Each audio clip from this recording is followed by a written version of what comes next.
Please take your seats so we can start. Welcome. We're happy to have you for another event of the Essam Faris Institute. This is another event that we see as slightly pioneering or innovative in what we're doing, and I think in what AUB is trying to do as well, which is an event that brings together faculty and students jointly doing research, publishing, and public events. We were pleased to be able to partner with our colleagues to do this, and with the Economics Department and the Student Economics Society. And this is an event that we hope will be followed up by others, where we get students and faculty together doing research, and we hope the next step of this will be a student journal that we hope to sponsor starting next year, a journal that will publish student research and ideally student professor, student faculty shared research as much as possible. So today's event is entitled, "Can the Arab Region Have a Modern Political Economy? Lessons from the Rest of the World." We'll have a talk initially by Professor Marcus Marktanner, who's assistant professor in the Department of Economics, and his two colleagues and students, Lana Salman in the Economics Department, and Hania Bekdash, who's also in the Economics Department. Professor Marktanner will initially talk for about 20 minutes, and then each of the students will talk for about 10 minutes. This is a reflection not of their quality, but of their seniority only, because they did this paper together and presented it together, as you'll hear now. So thank you again. We're delighted to have you, and after their initial presentation, we'll have an open discussion.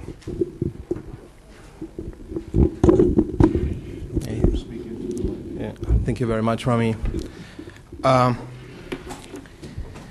Well, first of all, I'd like to thank the Essam Faris Institute for Public Policy and the Economic Society for making this public lecture possible.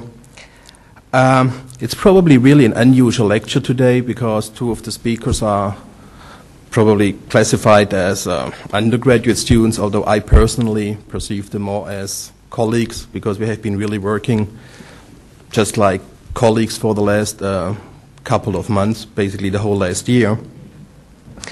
And before I start to introduce the academic topic, I thought it's maybe only appropriate to say something about how we met and how this whole project started.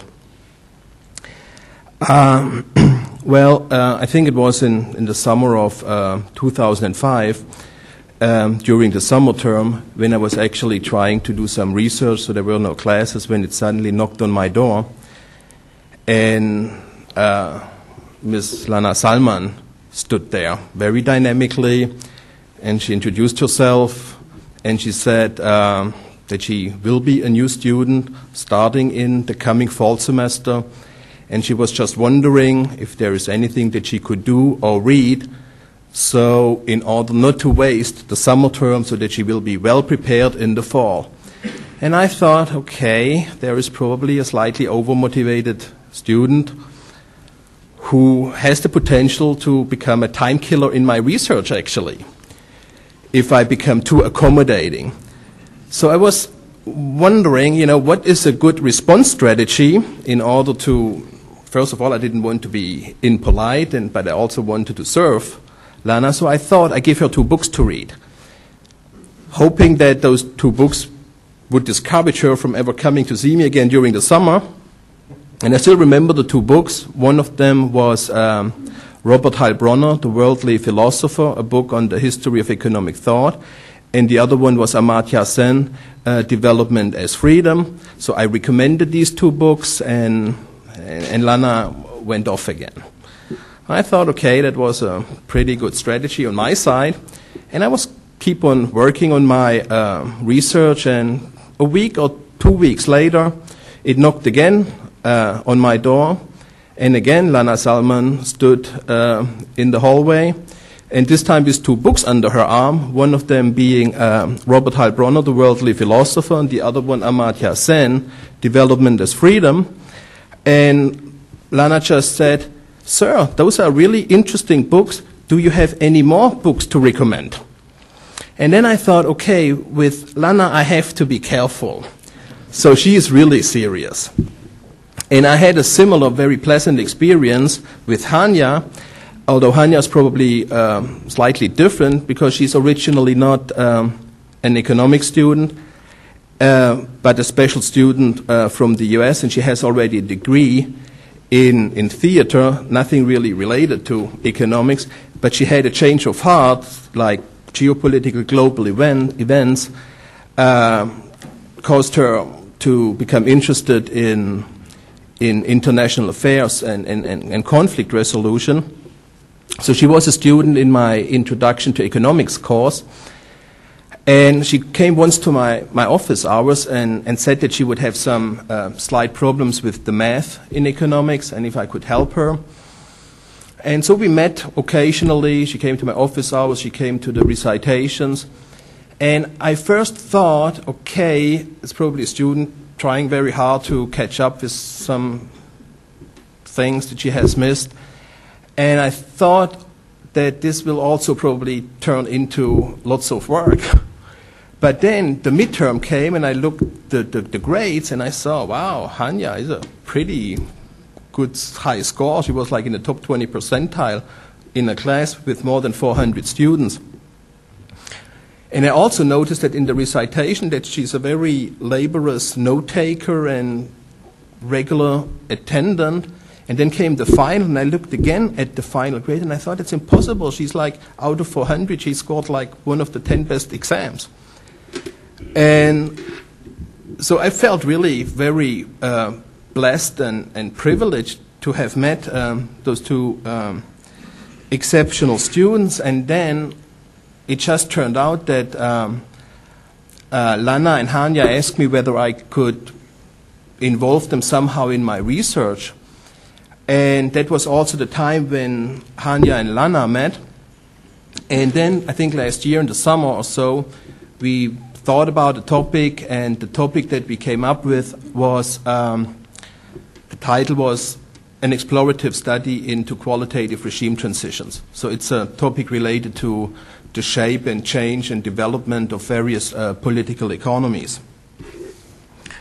Again, as I said at the beginning, I never really felt or thought of Lana and Hania as research assistants or something. I really, when we worked, it was Hania and Lana were involved in the whole range of academic research, like literature review, data collection, and empirical analysis.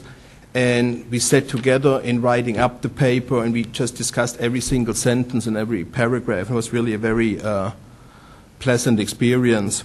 And I really hope that AUB is cultivating such things, because competition among universities in the Arab world is probably increasing, and I think it's an excellent parameter in competition with other universities to really cultivate joint research between students and faculty. And I know that in the US, for example, it is actually demanded by the administration that this is done, because universities would like to say, look, in our university you not only learn in the classroom but also beyond. But anyhow, I'm very sure that Rami Huri, as a dynamic person in the Islam Faris Institute, is actually moving this whole thing in the right direction, and it would be really great to have maybe next year a student conference here at AUB. I also would like to thank Rami Huri and the Islam Faris Institute for actually financially supporting a trip to a conference in February where we presented the first draft of this paper, and Lana and Hania actually presented the paper, but it wouldn't have been possible without the financial support by the Islam Faris Institute. Okay, so much about a general introduction. I'd just like to introduce quickly the basic spirit of the paper. As the title already says, can the Arab region have a modern political economy? Lessons from the rest of the world. Well, that is obviously a normative title, because it already suggests that the Arab world does not have a modern political economy. but the very nature of this title of the presentation calls for basically a natural segmentation of the talk into three parts. The first being, what is a political economy? The second, what is a modern political economy? And the third, just as the title says, what have other regions been doing? How did they design, construct their political economies? And what is it that the Arab world could eventually learn from those other regions? Yeah, that is just again here the outline. So I will speak what is a political economy. I will focus mainly on some historical aspects. Then Hania is taking over and analyzes everything from a contemporary, more analytical perspective. And Lana will conclude with the question how to become a modern political economy and its lessons for the Arab world. Okay, so what is a political economy? Well, first of all, how do you define it? What are the objectives? What is it that the political economy is supposed to do? And what have been the major philosophies that different regions have been historically applied? A political economy, the term as we use it was first defined, at least that's what I have found out, defined by Jean-Jacques Rousseau, 1755, as wise and legitimate government of the house for the common good of the whole family. And he actually, what he did, he first defined only the economy, and he said, well, the economy refers to the family, the household, but the same logic applies, wise and legitimate government for the whole state, and whenever you refer to the whole state, it is called political economy. Important is really wise and legitimate. When it comes to wise governance, that is what most of the students do. You know, wise governance is about allocation of scarce resources, stabilization of an economy if it is in trouble, growth, but also distribution. You know, that's very important because Rousseau speaks about the family. So distribution is a very important issue. But most of the textbooks are filled with the positive question of how to allocate scarce resources efficiently, how to grow. But what really matters on the ground in the various regions of the world is actually the question of redistribution and equality.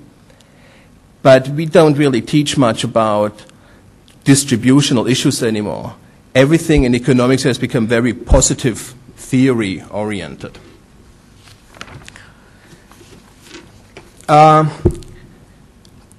Different regions have, or different countries have addressed the question of allocation and wise governance, obviously from a different perspective.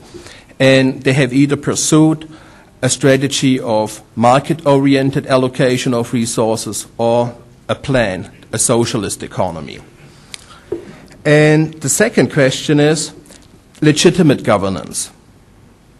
When it comes to the question of legitimacy, there are two concepts that are important. One is democracy. Do you accomplish legitimate governance through democracy? And then if you use democracy, is it procedural, or is it the output that matters, or is it autocracy? And this is really one of the most challenging questions these days in political economy. You know, what is really the role of the state for legitimacy? You know, some people argue that there are authoritarian regimes that are actually legitimate. You may want to think of many East Asian economies, or even the Gulf now.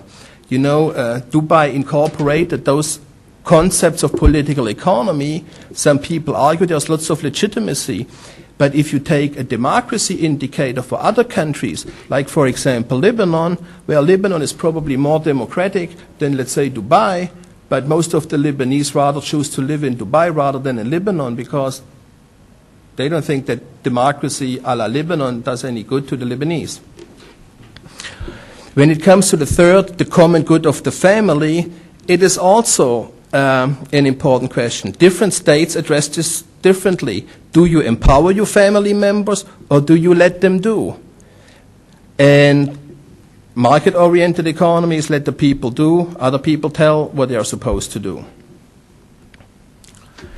Okay, when it comes to the various philosophies of political economy, there are basically two extremes, but most of the political economies are hybrid systems. So from a philosophical, historical perspective, basically in Asian philosophy up to medieval philosophy, there was a clear paradigm, which was the individual is supposed to subordinate itself to the state. What matters is the state. But then the Renaissance flipped over that page and said, no, it's the other way around. What matters is the individual, and the state is supposed to subordinate itself to the individual. But of course, in practice, we don't have any of those extremes. Practices, reality is dominated by hybrid regimes.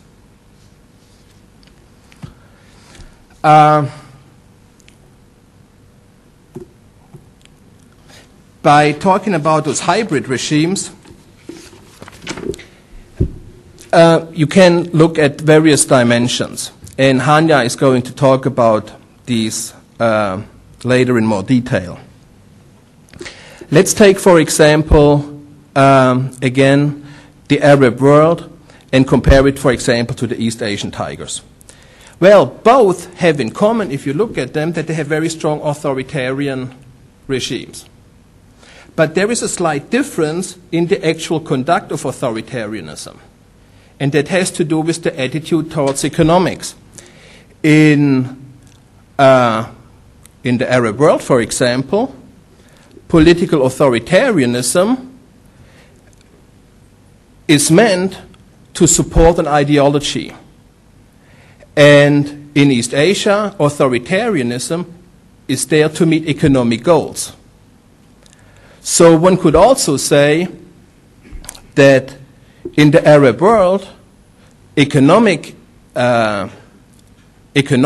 is determined by a political ideology, whereas in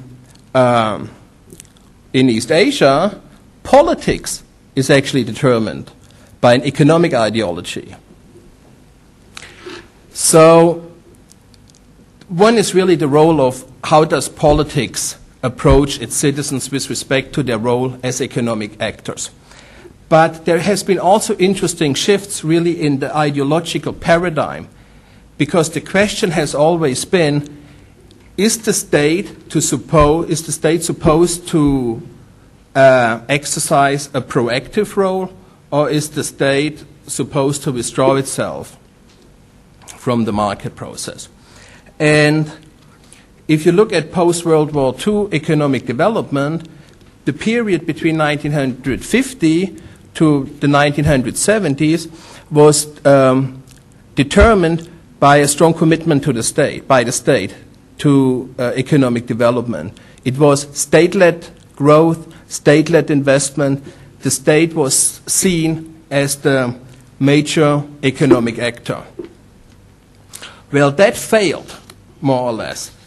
And then in the 1980s, under the buzzword of structural adjustment, or Washington Consensus, or neoclassical counter-revolution, again the philosophy was, now we have to bring in the market again.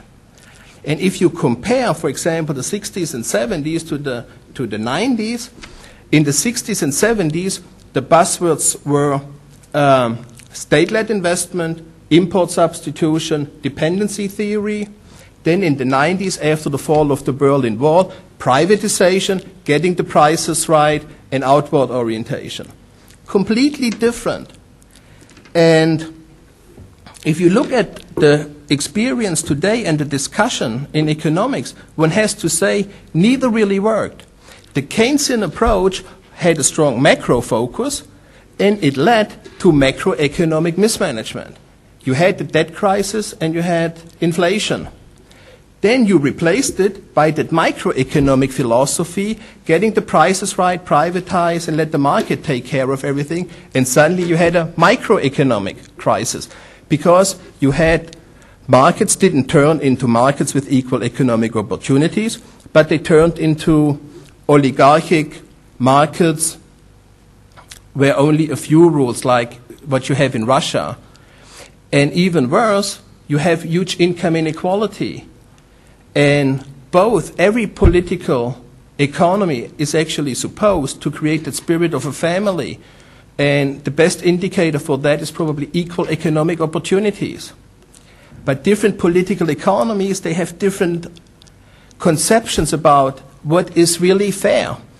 And, you know, there are three concepts of fairness. You can think of distributional justice. That is pretty much what the socialist economies pursued. Everyone is supposed to get the same in terms of consumption. You have performance justice. Everyone shall get what he can perform. You know, if there is like, if you compare it, let's say, to a horse race or something, and you have like an Arabic stallion running next to a Peruvian donkey or something, we probably all will know that the Arabic stallion will run much faster than the donkey.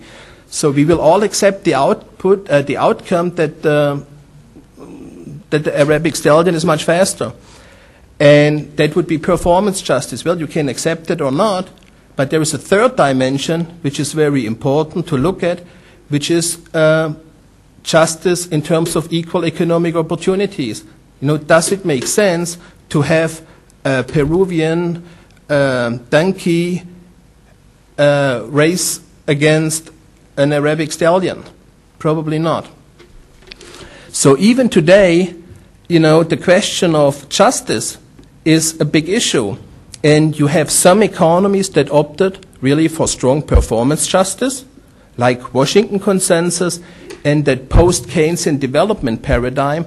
The market will take care of everything, but you have the others that say, no, it is actually justice in terms of equal economic opportunities what matters. And the state is supposed to empower its people.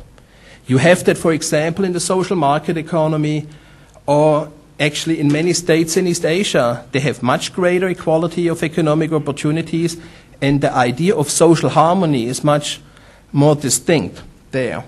So anyhow, if you look at just various philosophies as you see them in various places in the world over time, you probably will get the feeling, well, it's a very confused picture.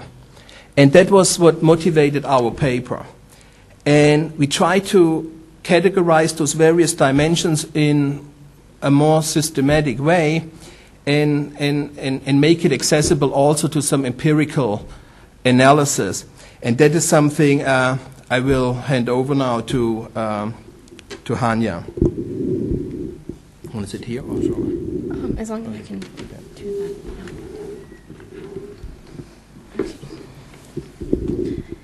Okay, so I'm going to be discussing the dimensions of the modern political economies, and as Professor Marktanner was just discussing, they were hybrid economies as he described them. And the reason they're thought of as hybrid economies is because they incorporate all these different dimensions, which are economic, social, and political.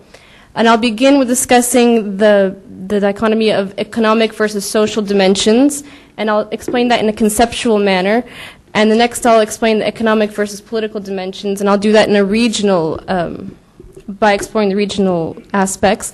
And finally, I'll explain all three of them together, which is what our paper, our research actually focused on, the economic, social, and political dimensions, all three of them together, because we felt that it was a methodologically intuition, it was our intuition that led us for these three dimensions to focus on the research, or to prepare the research in the manner that we did. So to begin, the economic versus social dimensions, as you can see on the x-axis, is what we call the social cohesion. And as Professor Marktanner was describing the social cohesion being more as equality, income equality, and social mobility, the role of the state, economic efficiency having to do with planned versus the markets, planned versus market-oriented economies, and economic growth.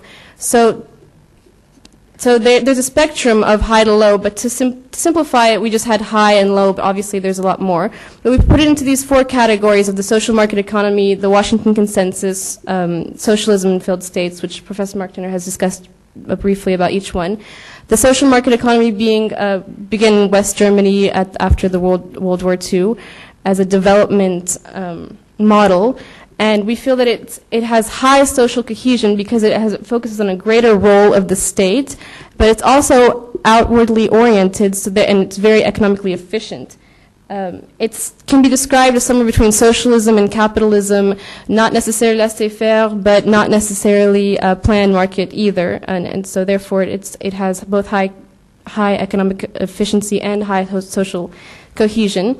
And next is the Washington Consensus, which is the paradigm that replaced the Keynesian paradigm of macro economic management, and it can be seen as the standard reform package, which has open markets, privatization, liberalization, and it actually ended up failing because it ended up failing because of the low social cohesion, the high inequality, which is why it is seen on the lower side of the spectrum with low social cohesion.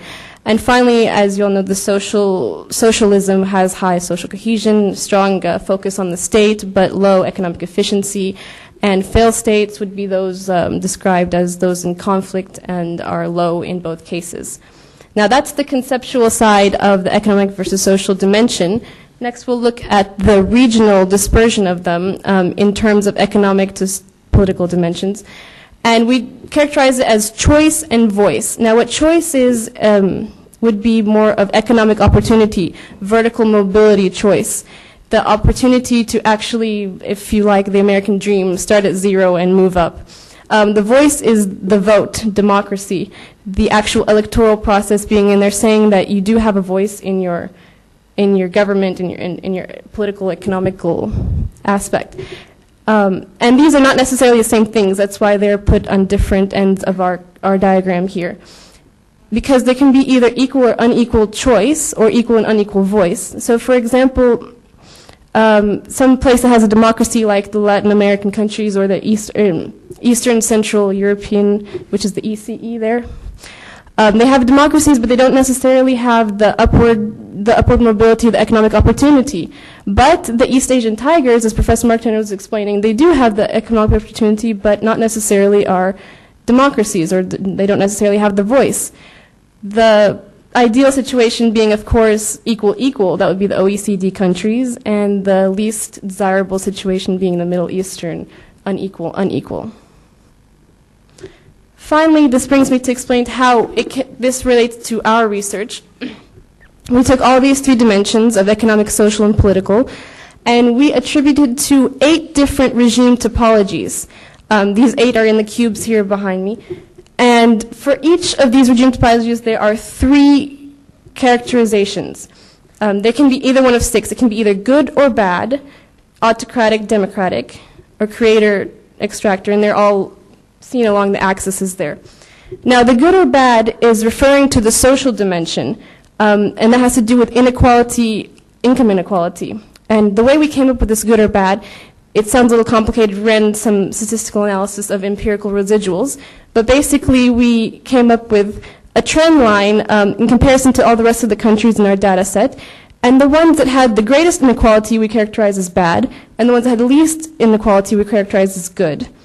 The same thing is what we did for the political aspect. We looked at the policy scoring, and we related it to all the rest of the countries, and the ones with the greatest polity we considered as democratic, and with the least policy, we characterize as autocratic.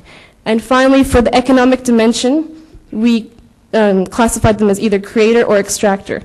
So for this, we use the manufacturing exports. Whatever the country is creating, we consider them to be a creator. And if a country is below a certain trend line, we consider them to be extractor, like rent extracting is what we mean, oil economies. So of all of our data set, the countries could either fall into one of these 8 categories. And the reason that we left space in between them is just a confidence bandwidth, things that couldn't necessarily be characterized as good, bad, whatever. So these are the 8 regime classifications, which actually is the basis for our research and how we began to study the transitions, the qualitative transitions of regimes. And my colleague Lana will explain to you what we did with this research.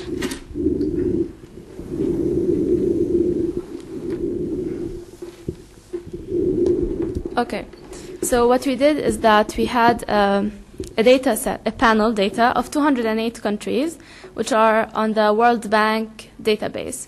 And for those 208 countries, we gathered observations for inequality, manufacturing, exports, and polity for averages of 5-year periods starting 1965 and ending 2000, and the period 2000-2004, which makes 9 observations for each country. And what we did is that we ran some statistics, some descriptive, and some that will explain our model. And I will go through the descriptive statistics, regional distribution, the empirical model, and the results. So this table shows the regional distribution of political economies. The 8 regimes we labeled good, bad, etc. We ran some descriptive statistics to see where are they concentrated. You will see highlighted in yellow the MENA region, Middle East and North Africa. So as you can see, the highest percentage is for BAE, bad, autocratic extractors, unequal, autocratic, extracting economies. Also a high percentage is for BAC, bad, autocratic creators, those which are not oil economies. Now, something a bit counterintuitive in this is that how come we have observations for GDC, good democratic creators, or GAE, good autocratic extractors? So what I need you to remember here is that these are observations for 5-year average periods. So it might be that during one period, let's say 65 till 70, some country, let's say Tunis, that's not necessarily true. Tunis was liberalizing, let's say, and its economy developing. So during that specific period, we labeled it GDC. But that doesn't mean that today we have a good democratic creator in the Arab world. We don't.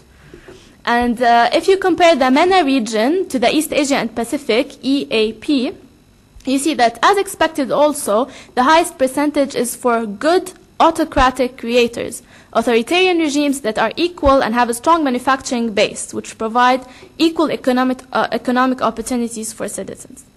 Now, this is the descriptive statistics. What did we do with these regimes? We know where are they concentrated. What did we do with them? The question our model addresses is, which among these regimes is more likely to become democratic? Or which is more likely to become autocratic, equal, unequal, extractor, or creator? So, out of the 8 regimes, if we want to examine those which become democratic, of course we remove from our list, for our independent variables, those that are already democratic. So we're left with 4, good autocratic creator, good autocratic extractor, bad autocratic creator, and bad autocratic extractor. And the results, we can read them here in pairs. To autocracy, to democracy together, and etc. We ran a logistic regression, some kind of statistic, to again answer the question, which country goes to democracy? So we have 2 results here. One is intuitive. We know that we expect it to be that way, which is good autocratic creator would go to democracy. Because we supposed, and our main hypothesis is that you build an economy, you distribute resources equally, you become a democracy. But counterintuitive and much less intuitive is actually BAE, bad autocratic extractor, going to democracy. So why is that? It shouldn't be so. So here we define 2 kinds of democracy: a conclusive democracy and an implosive democracy. Implosive democracies are those BAE that will become democracies but flip back to autocracies because they have collapsed under pressure of greed and grievance. People have complained that the system is shaky and not sustainable. And those conclusive democracies are those democracies reached after a consensus and after an equal distribution of resources and economic opportunities. So when you examine to autocracy and ask the question, which countries are most likely to go to autocracy, we find that BDE, that regime that turned into democracy, is more likely to flip back. So it transformed, but it's shaky and it will flip back. So what are our conclusions for the other parts? Equality brings about democracy, but democracy does not guarantee more equality. And this simple conclusion is actually very controversial. We know that with democracy comes taxation. With taxation comes redistribution. But what we say here is that no, there is a redistributive myth. We think that democracies will actually redistribute, but they don't. Equality brings about democracy, but that democracy does not guarantee more equality. Inequality brings about autocracy, but autocratic regimes do not necessarily bring about more equality. Autocratic regimes are not bad because they will not basically distribute resources unequally. So what actually launches a democracy is much different than what sustains it. So a democracy might be launched from a historical event, some kind of historical accident. But once you're on that path of democratization, what you should do is much different. You should build an economy, you should distribute resources equally, etc. Authoritarian and democratic rent creation brings about equality. It doesn't matter what your polity is. You can be an autocracy or a democracy. What matters is get people to go to work, to produce something. Get people to actually work, build factories, get an economy working, running, and then you will provide economic opportunities and equality. So the structure of the economy seems to be more important than polity for the creation of equality. And finally, major economic shifts are more likely to occur in autocracies, and that's intuitive too, because autocracies are central powers. A central power has a grip on the economy and can actually make people go to work instead of, I don't know, demonstrating all day. The only viable path towards a good democratic creator is launched from a good authoritarian creator. So what are our conclusions for the Arab world? Democratization prospects are very grim, that we know. Democratization will likely fail without prior economic reforms. You need to provide people with economic opportunities so that they could climb up the social ladder. Something must happen, a change prior to elections and whatever, because democratization is a goal and not a means of socioeconomic development. We improve economies and the social structure to become democracies, and we do not become democracies to then improve our economy and provide equal resources. Thank you.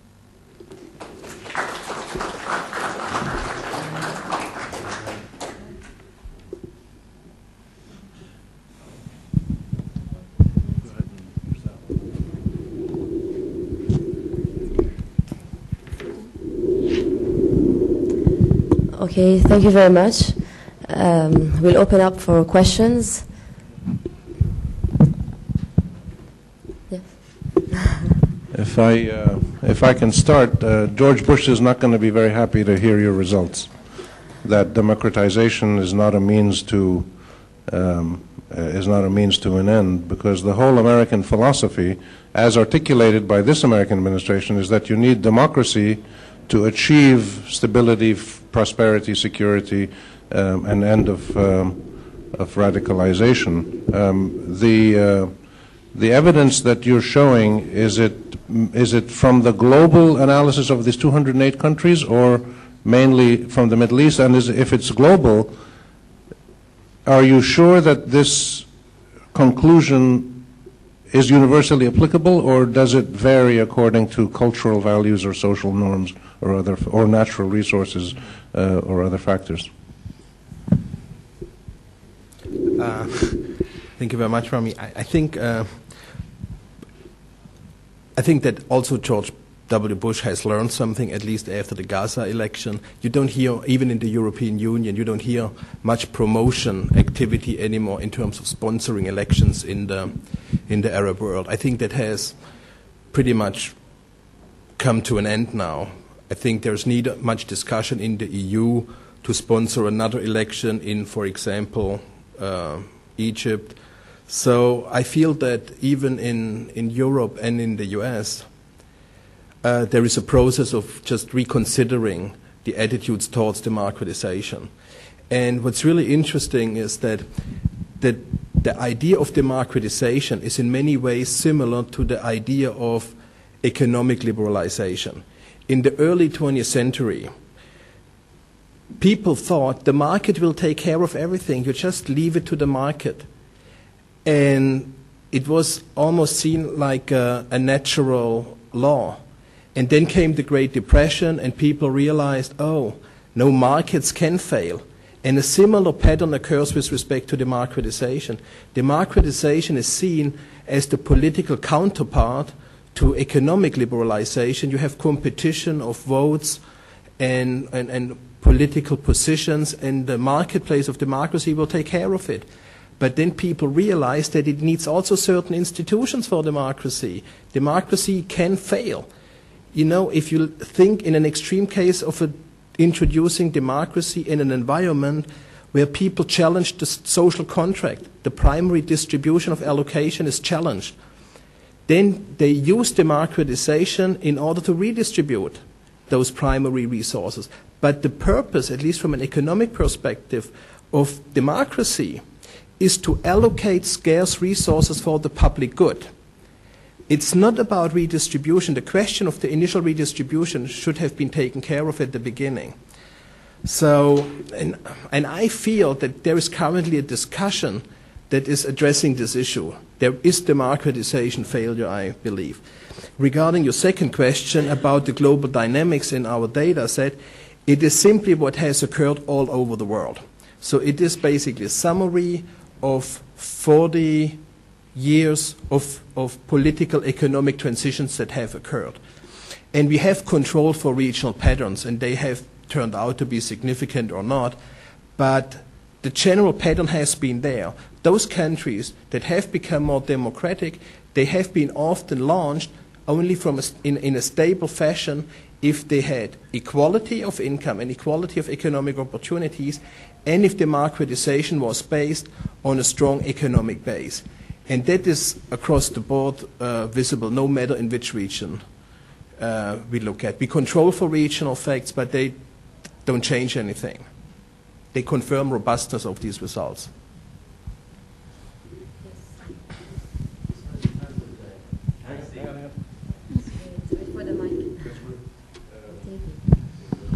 In terms of a panacea for the Middle East, and I suppose in particular the Gulf, I think the market in some ways has decided that autocracy in the Middle East is the forward direction for at least the American economy. I mean, it's not a secret. The Americans are in a strategic alliance with a few autocratic regimes in the Middle East who, you know, it's a strategic partnership, and that partnership relies on the fact that, you know, if you don't focus on my mistakes, then things are fine. But if you do focus on my mistakes, then, well, things are not so fine. And I think the Carnegie the Center published this paper about the King's Dilemma, about real change in the Middle East. And in reality, I don't think it does serve American interests to introduce democracy to the Middle East. I mean, you don't drop bombs on people and say this is what democracy is about. And I don't really think they actually want that. I mean, what do you have to say to that? Oh, I agree with you that it may not be. I think what's really in the interest of the Americans is stability in either way. Initially, the idea was democracy would bring that about, but it just didn't seem to it doesn't seem to accomplish this objective. It is just no guarantee that democratization will work. You may have events like one vote, one time. And I didn't really understand your question, what you were looking at specifically with the King's Dilemma, but what is again, could you repeat just what the issue is with the American interest? I'm saying there's a clash here between, you know, a well-founded market economy, you know, U.S. demand and supply. I don't think that economy wants real change in the Middle East, and you have the people of the Middle East caught in this quagmire, that they do want real change, they want a bit of justice, but the actual regimes which are being supported by market economies, whether it be France, the US, Australia, New Zealand, so on and so forth, won't allow for this because they want, you know, demand and supply in a very, I suppose, well-controlled manner. They want their oil supplies guaranteed. And because of the historical alliances... that has failed. You know, if that was the strategy, then the oil price wouldn't be 110 today. Right. Oh.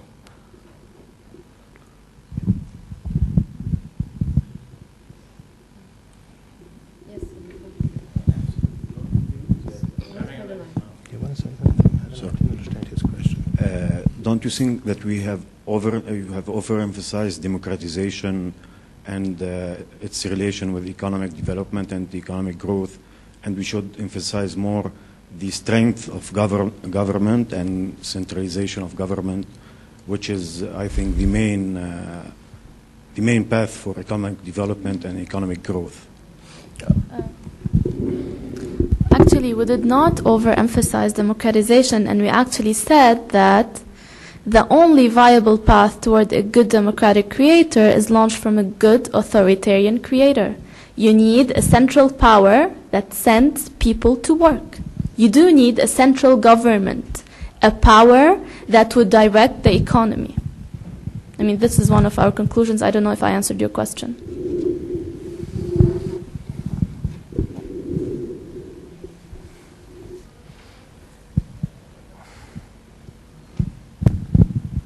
Okay, you mentioned the need for a good central power, but who gets to decide what the central power is and who places it?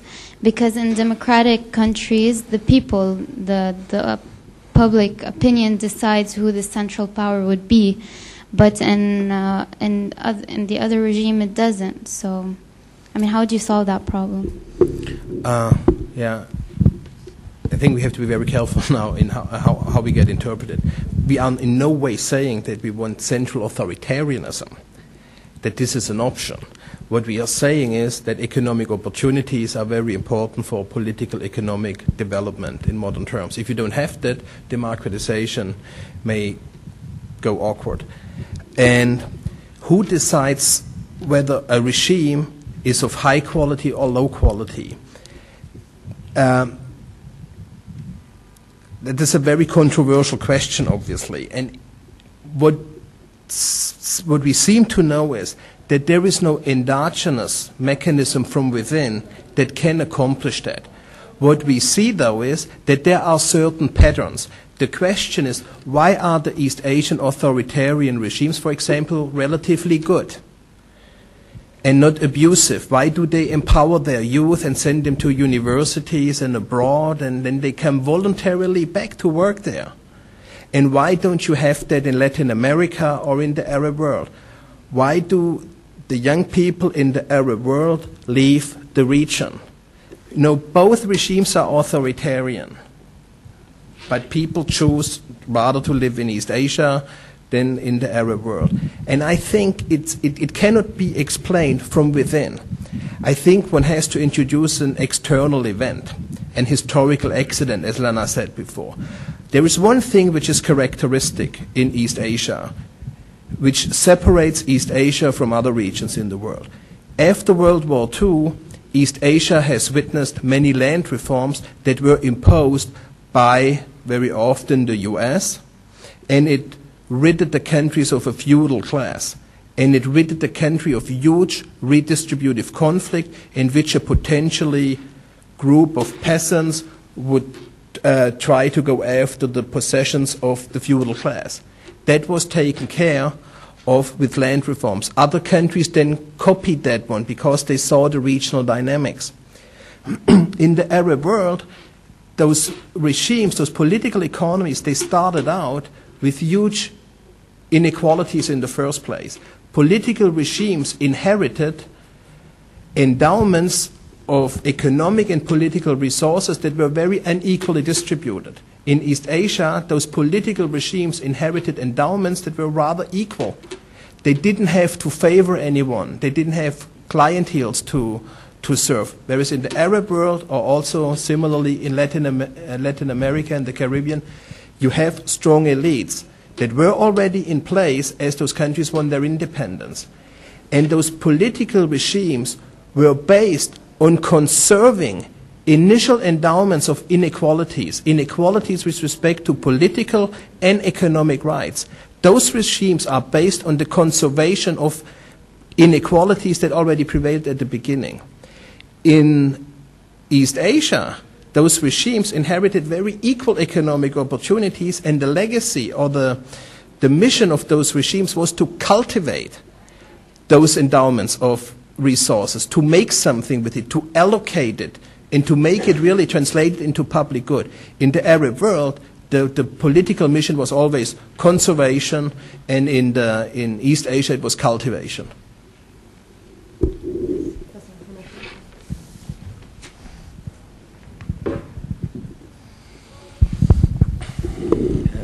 Thank you very much for your presentation. Every time I go to Tunisia and I come back, I tell my friend I have a proof that democracy is not important, because people in Tunisia, their annual growth, the well-being of the population, and in a very authoritarian regime and I would say cynically Lebanon, where you have a very sectarian political system, and I mean the well-being of Lebanese is not bad. I mean, we live a good way, I think. So having said that, I say it in a funny way that apparently there is a third factors playing role to understand this complex relationship between democracy and inequality, and this is very important to introduce it. And I am wondering if the macro economy, the macro research you are doing, you can grasp this third factors. It means that I feel that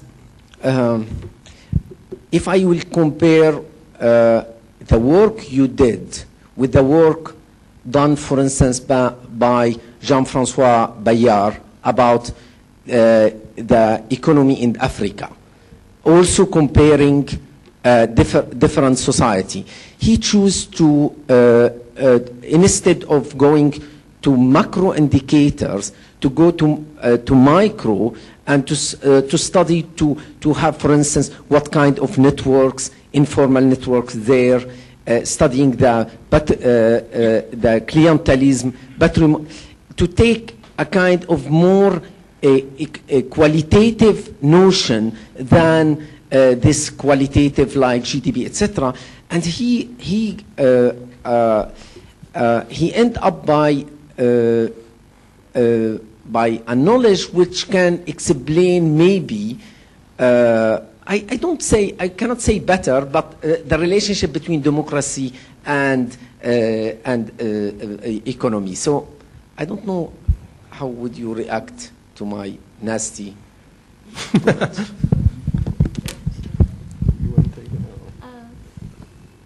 just want to have one thing to say, and then maybe Dr. Marktanner can tell you. But I think, qualitative research for me is very important, because as a student, I had the chance to do both. I had the chance to run numbers, but I had also the chance to do interviews with people and actually ask questions. And for me, qualitative research is very important, and I do agree. But just to let you know that economics is about quantitative research and number crunchiness. That's the discipline, and we're confined inside that box of numbers and graphs and scatter plots. You don't know how many graphs and tables of significance we have removed from this presentation so that it could be accessible to a larger public. So I think that's my answer. I don't know. I really appreciated that extra time to think about your difficult question. I think, there's a universal problem that economists face whenever they discuss research with people that have more a sociological or anthropological background. And I clearly appreciate micro-level research a lot. The problem is often data availability, and there's obviously also value added to cross-sectional macroeconomic or a macro perspective kind of research. And so now you just mentioned like the informal networks and clientelism. And of course they can be studied in extreme detail, and there is clearly additional value added to this research. But I would really quite confidently hypothesize that clientelism and political mismanagement is often very well captured by the macro indicator of income inequality. You typically see networks of clientelism and non-transparent governance relationships with the public in those countries that are plagued with high income inequality. So the question is our indicator in any verifiable way really a bad one? I have seen many studies that have criticized using macro indicators, but I have not seen a single study yet that would have said your macro indicators do actually not capture the basic spirit of what's going on the micro level. You know, we say inequality is a bad thing, and it can have many dimensions that are visible on the micro level. And of course, I really appreciate any additional research that takes place on that level. And there may be additional knowledge generated that is useful to develop future hypotheses. But I really doubt that those are, that they wouldn't be complementary. You know, I think we use good. Yeah. I'm not suggesting that. But I know, and I really always appreciate your comments a lot. And the last time we met, we actually said, let's look at our data set together and see what we can do. Because, you know, I can show you my data and let's take a look at yours, and maybe we can look at them. Maybe those macro indicators and micro indicators, they go in the same direction. We really should sit down one day.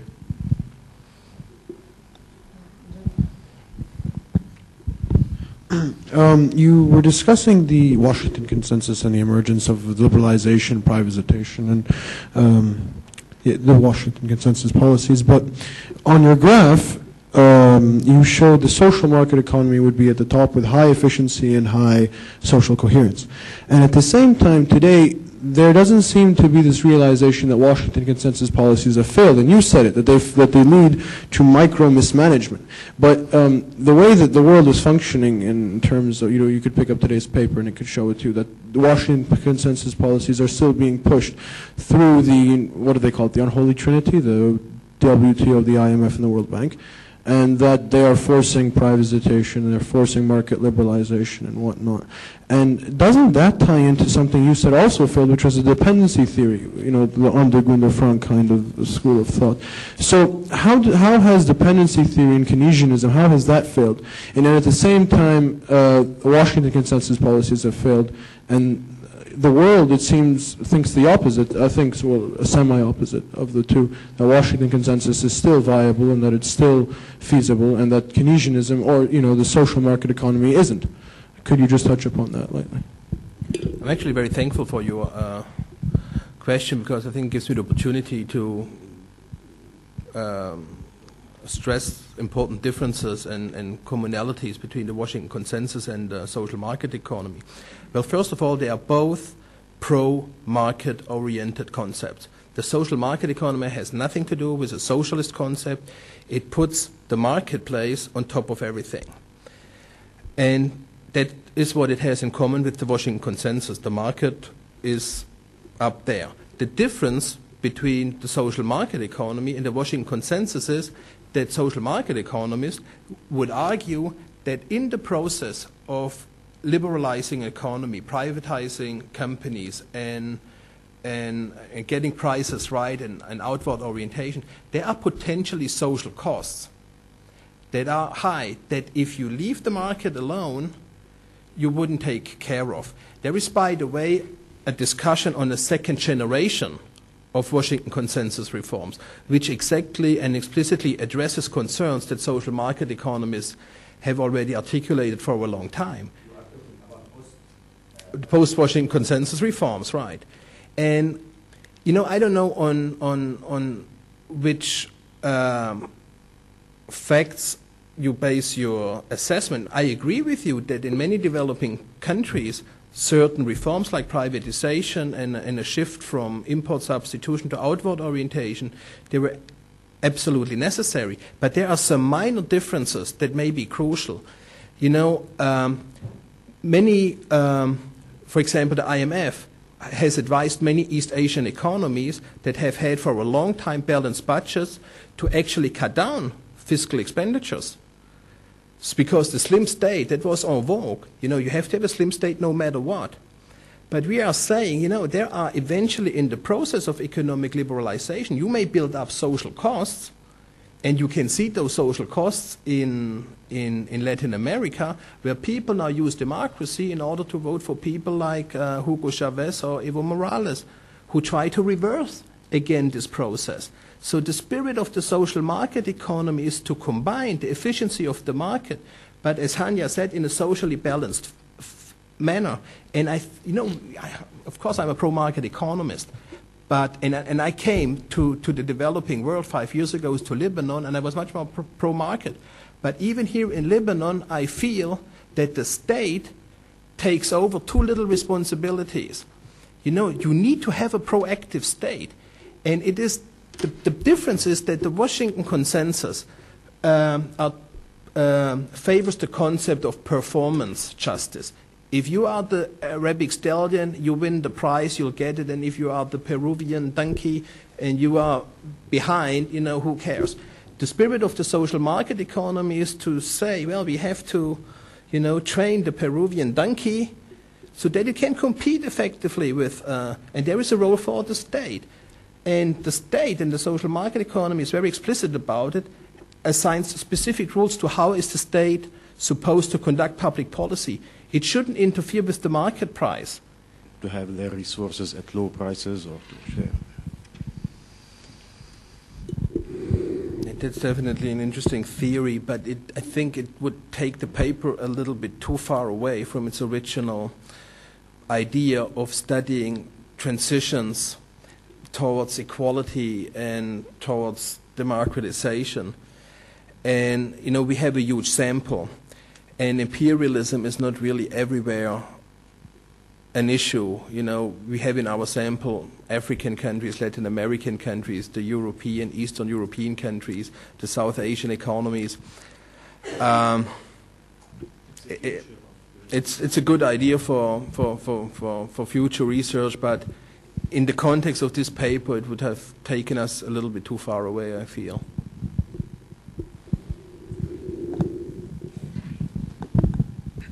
I come from a different background, but my question is, along the lines of your title, you said that good autocratic democracies could develop into into good democratic economies. So, is there a danger that instead of moving from the autocratic to democratic level, to move backwards from a good to a bad autocratic economy, especially in the Arab world? Okay. Let me reformulate your question. Your question is, if you're transitioning to a democracy, during that transition, do you risk becoming more unequal? Is that your question? Instead of transitioning from a good autocratic to democratic economy, could the trend be that good autocratic states, let's say, for example, Dubai, transition to bad autocratic states? Bad meaning unequal, yes. More unequal. Yes. We did find that in the data. Did you go back from good authoritarian? No, the flip back from good authoritarian, the flip back we found was from bad autocratic extractors who become democracies and then flipped back. Yes, we did find that in the data. And we did say it is not sustainable because what launched the democratization event at the first place will not be what will sustain it. So yes, you do risk that. And yes, you have to implement policies for equalities, for, policies of taxation, of building public institutions, schools, hospitals. Yes, you risk that if you don't have a good management, good governance. If I just may add something, you referred to Dubai and the Emirates as a good authoritarian. That is just another thing, that political economies like in the Emirates, it should be simply questioned whether the traditional theories of nation states actually apply to those configurations. Is the Emirates in the classical sense really a nation state? I think you will find more similarities between Walt Disney World in Orlando. You enter there, you get a Walt Disney passport or something, and you have your own money, and you have lots of fun there. And I think Dubai is built on a similar concept. 80% of the labor force is hired. So it's really more a corporate identity. And what is really interesting to see is how they actually become a nation state.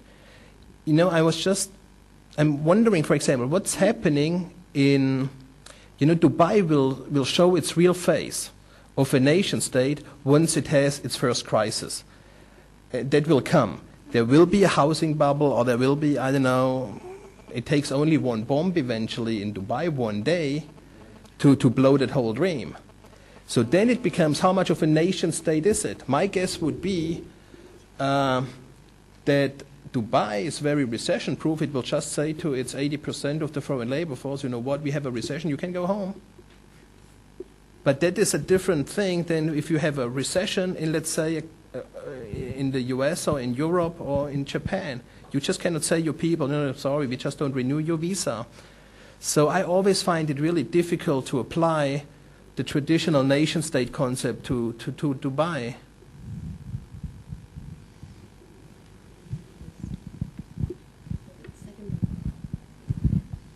Thank you. One of you was arguing in favor of strong centralization, correct? Is that coming from, no? No, Am I but mistaken go ahead. here? Yeah, we often get misunderstood or misinterpreted. Okay. Centralization of some sort. No. No? No, we would just say we have to admit that there are countries with a strong authoritarian regime that actually enjoys some popularity among their people. But we don't say we have to do that. Very often, I just think privately, you go through certain scenarios, and I sometimes ask myself the question, what would Lebanon look like if you take a guy like Rafik Hariri and he wouldn't have been killed, but at the same time Rafik Hariri would have rid the country of democracy? And then I ask myself, maybe that would be better than what we have today. We don't know, but there are cases where you have entrepreneurial leaders in a country that empower their people, that are proactive, they are benevolent rather than just bad dictators. And we have to acknowledge that. And what we don't understand really is where do they come from? But we are not saying we have to have a central authority. What we are saying is it would be nice to have a central authority, which is really good to us. Having a strong state who asks its people, what can I do for you? That is one strong state, but you can have a strong state that tells its people, this is what you have to do. That makes a big difference. In East Asia, a strong state asked its people, what is it we as a strong state to help you? And in the Arab world, the state tells its people, this is what you have to do. There's a huge difference, but both can be strong and based in central rule.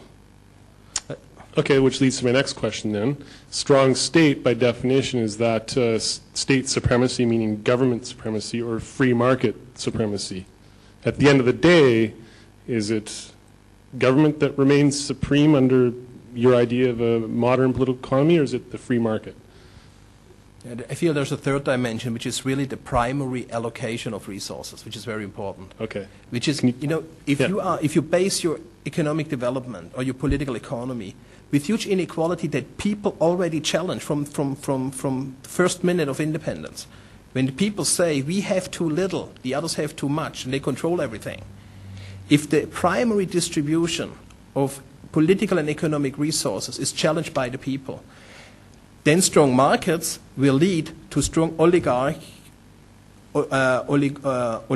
markets like you have it in Russia today. Whereas if the primary distribution is rather equal, it leads to strong markets as you have it in Taiwan with a strong middle class. So I believe it's probably path dependent from the primary distribution, and that's the only consistent pattern that shows up in the data. So therefore you're arguing that at the end of the day, the free market is not supreme, nor is the state. Yeah, exactly. It's That's actually what we argue. Okay. We say that the market, it's the mistake of the Washington Consensus. They introduced strong markets in the belief that this will also lead to a socially balanced development. But it does not. Thank you.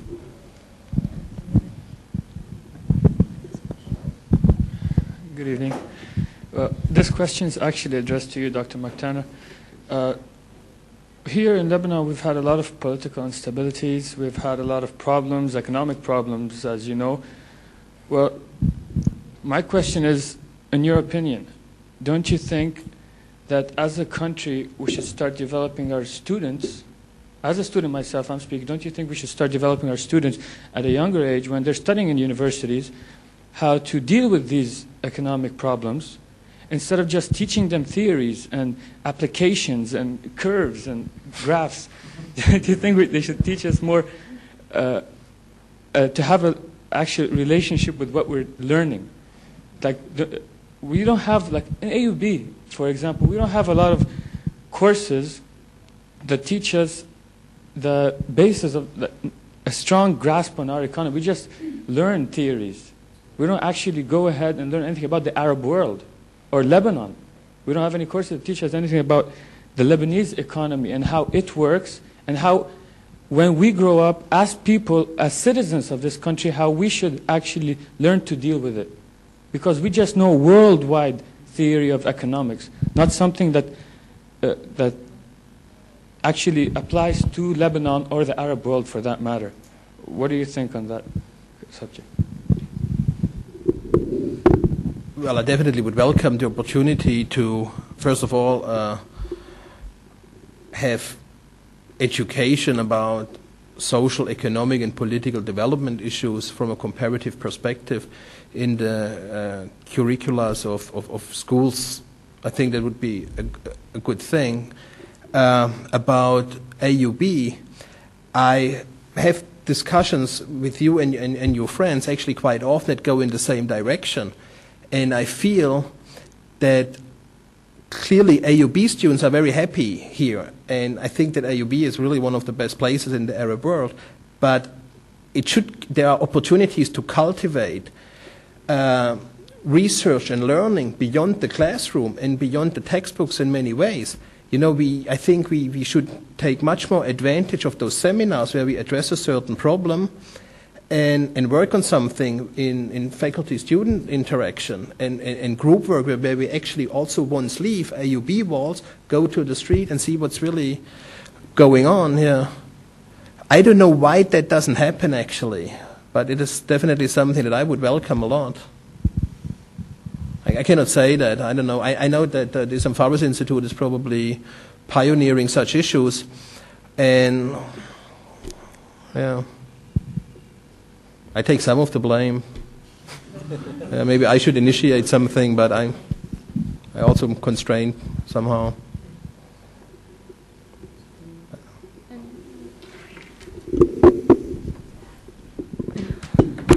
Finishing on that note, thank you very much, Professor Marktanner, Lana, Hania, for this very enriching presentation and discussion. As Mr. Khoury said, we will have future student conferences, joint activities between faculty and students. Thank you all for coming. Thanks. Thank you.